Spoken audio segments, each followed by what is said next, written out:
আল্লাহ রাসূল সাল্লাল্লাহু আলাইহি ওয়াসাল্লাম বিদায় ভাষণের সময় বলে গেলেন, ও আমার উম্মতেরা, যদি তোমরা দুনিয়ার ভিতরে সঠিক পথে থাকতে চাও, যদি তোমরা দিনের পথে থাকতে চাও, আলোর পথে যদি তোমরা থাকতে চাও, তোমাদের সামনে এমন একটা সময় চলে আসবে যে সময়টা এক হাতে ঈমান রাখা আর এক হাতে আগুন ধরে রাখা।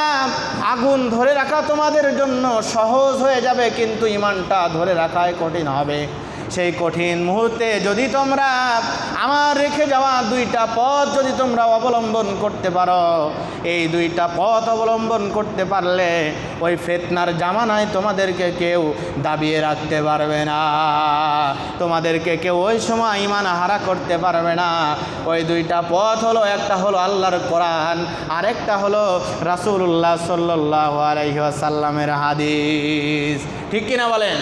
এই দুইটা জিনিস যদি তার জীবনে, বাস্তব জীবনে তোমরা আমল করতে পারো, তোমাদের গোটা জিন্দেগিতে যদি তোমরা এই দুইটা জিনিস মেনে নিতে পারো, তাহলে তোমাদের ঈমান কোনোভাবেই কেউ নষ্ট করতে পারবে না।